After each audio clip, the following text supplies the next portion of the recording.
What's going on, everybody? Welcome back to Buy, Trade, and Peel, the dumbest named show you're ever gonna watch. Last week, we went ahead and picked our new deck that we're starting over a collection with, and went on Nexus just to figure out how to play it. And I think over a week, I figured out most of the way how to do it. I did end up hopping into ranked and busting all the way down to silver, but I'm back up into master. I think I figured a little bit out. There's still a bunch of cards that I really don't understand what they do, mostly the Yang Zings and a little bit of the interactions with the Tangies, but it's a good start. So I think with this episode, I'm gonna go ahead, pop open my first packs. I'm gonna get some marvelous Miss Maisels and open that up, see if we can get lucky with some of the SwordSoul stuff and maybe some of the other things for side deck that come in that set. Then, I already priced it out last week, so we know about how much the deck is gonna cost.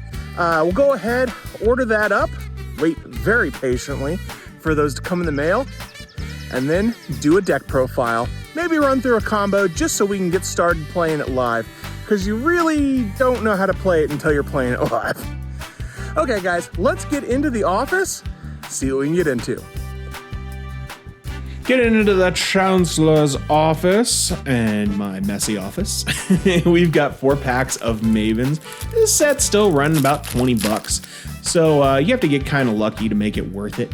That Millenniumize is actually pretty good. There's going to be Sky Strikers, Witchcrafters, some zombie stuff, and SwordSoul in here. Ooh, Ice Dragon. There's actually a bunch of good staple traps. Hey, there are my SwordSoul cards that are going to be coming in handy. I may have to put that in there. Borisword, yes. Gravekeeper, Legend of the Ocean, Zombie, and more Sky Striker stuff in there. Last pack, hopefully we can pull something decent. Yeah, Lightning Storm. That's like an $11 card. Woo! Solo for Trap. Oh, yeah, Changi. This has been a pretty darn good box. I'm pretty happy with that. So we're gonna go ahead and order the rest of the cards we need. Man, it was like 6 or 7 packages, I think, because I may have over-ordered just a little bit, but I got everything I need right off the bat here, and I'm really excited to put this deck together. Getting into our deck profile. First up, we've got 1, 2, 3, Incredible Ecclesia the Virtuous. This is a really great card. It gets you into your Moye or into your Taya real easily. And if you're going second and they have monsters on the field, you can summon her out for free. Great card. I played it 3. I could see it being cut to 2 possibly. Then we get into our normal, archetype starters. We've got Moye. Moye has 2 effects, as all SwordSoul cards do.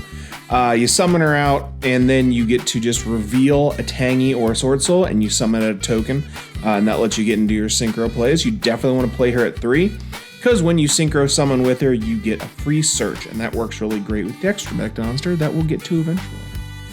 Then we've got SwordSoul Strategist Longyan.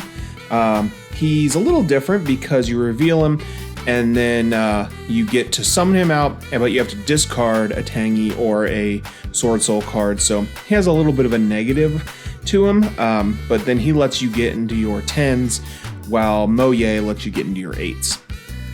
And then kind of your best starter going second sometimes, or maybe less going second, but later on in the duel, Taya, you're going to play that at 2. You don't want to play it at 3 because it's just better for later on in the duel, or sometimes you can send him off of cards and then summon him back using other cards. He can be pretty nice that way. He's one where you summon him out, and then you have to banish a SwordSoul or a Tangy from the graveyard and to get his token out on the field. And then when he is synchro summoned, you get to send a card from the deck to the graveyard. Getting into our Tangies, we've got a Shuda. We'll just call him the light one because I can't say all of these.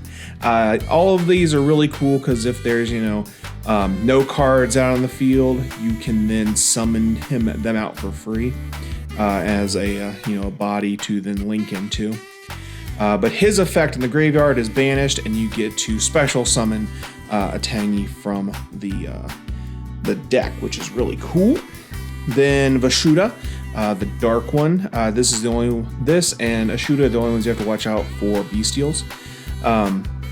This one's nice because if it's in the graveyard or hand and you've got a non-effect monster on the field, then you can activate him, banishing him, and popping a card on the field back to the hand.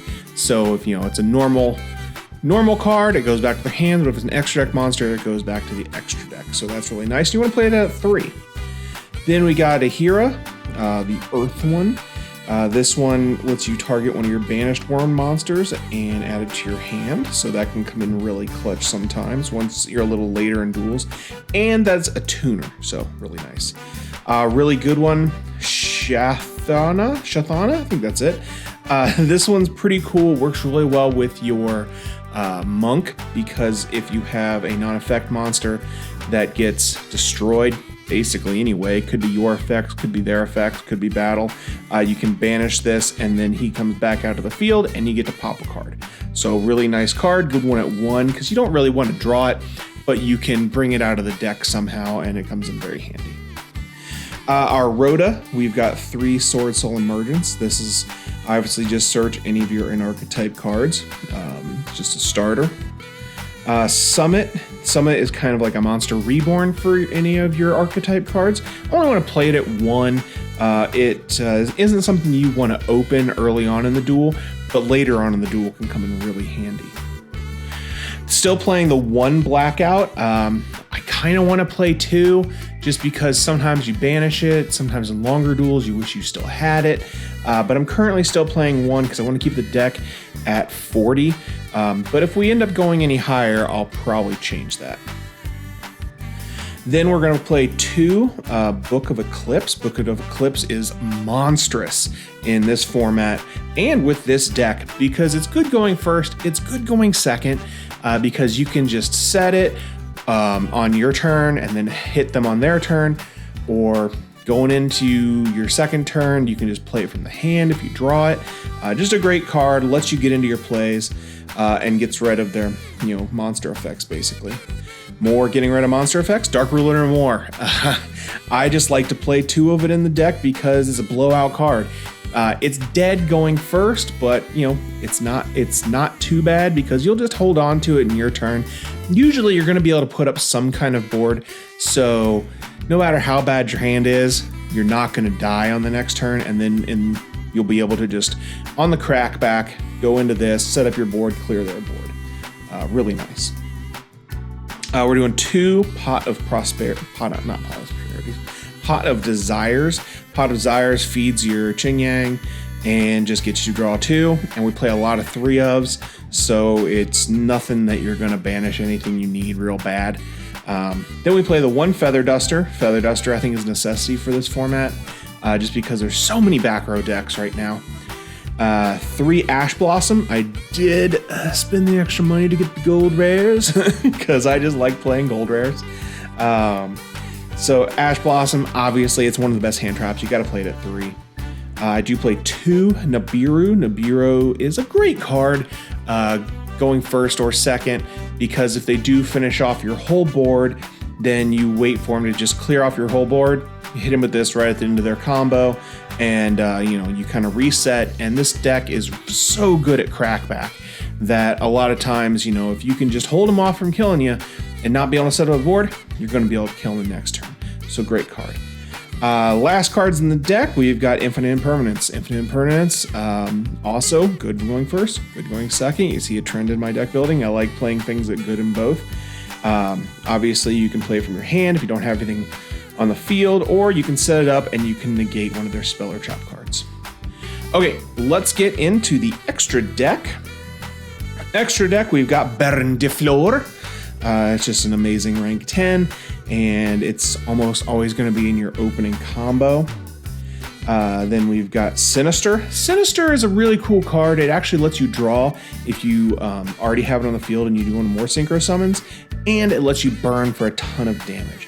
So very interesting card to have, and kind of something they may not see you always putting out because everybody always goes into Baron. So And then, of course, our biggest boss monster is something that you can swing over just about anything. We've got Chen Yang, gains attack, can banish stuff. Just a really good card, and you always want to play at least one of them. Then we're going to play 2 of the... I can't say his actual name. We're just going to call him Grandmaster. He's your main combo starter because you're going to go into him first usually. And then you're going to get a draw and you're going to get a search. So you want to play 2 of him just so if you do get, completely stopped your first turn, on your next turn, you got another one to keep going and complete your board. Another 8 that I like to play Berserker the Tangy. He's one of my favorite cards. He can also banish cards. He hits for a ton of damage, can swing twice. Really good card. Probably, after playing the deck a bunch, one of my favorite cards is Boxia. Just because, he's able to pop like 2 cards usually. 1, depending on who you make him with, because it's for every attribute used to summon him. So if you're using Moyo, then he's just going to have 1, but anybody else is going to have 2.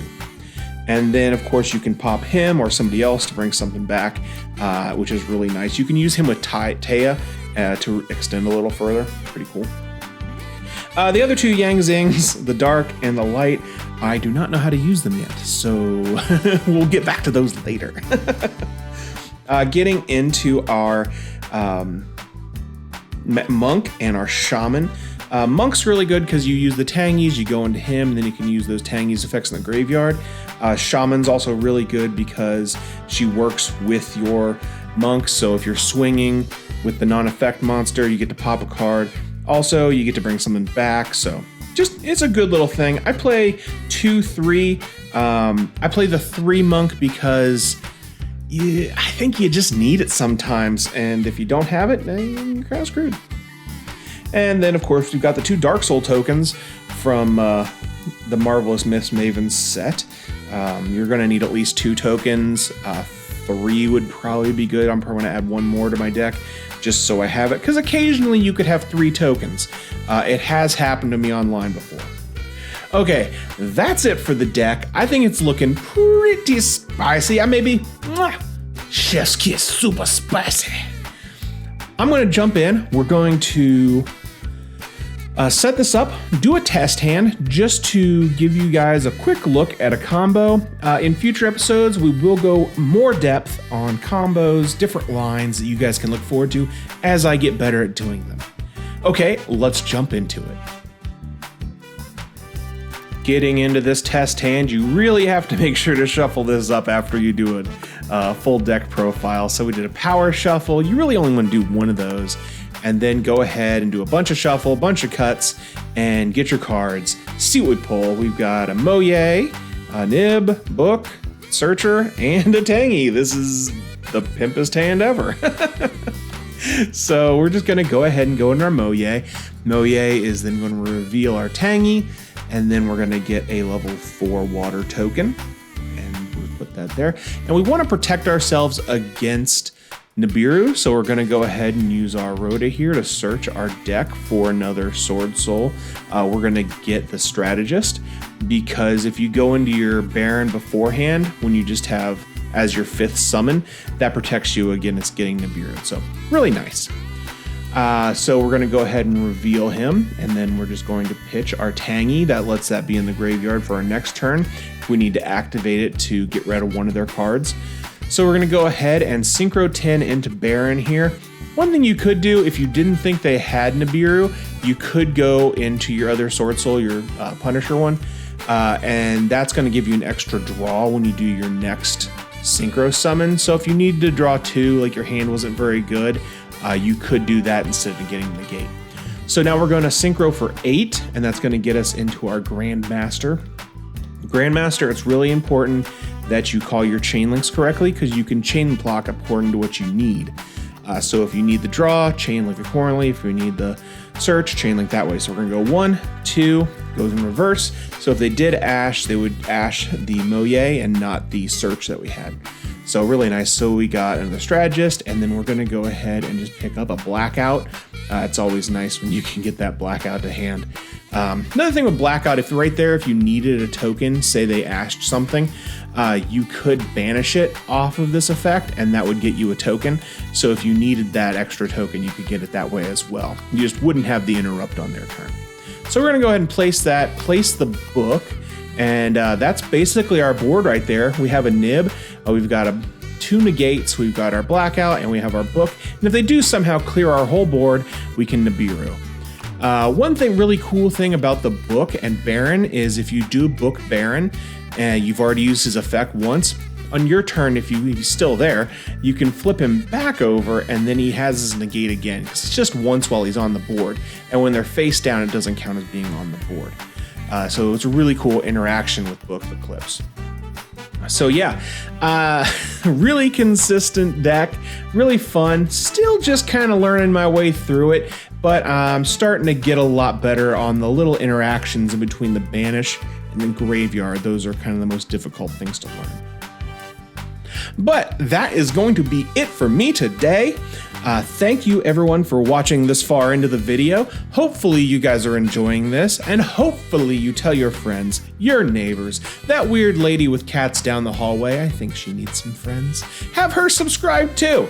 And until the next time, I'm gonna see you guys later. I'm Rainnite. This has been Rainnite Gaming. I'll see you. See ya.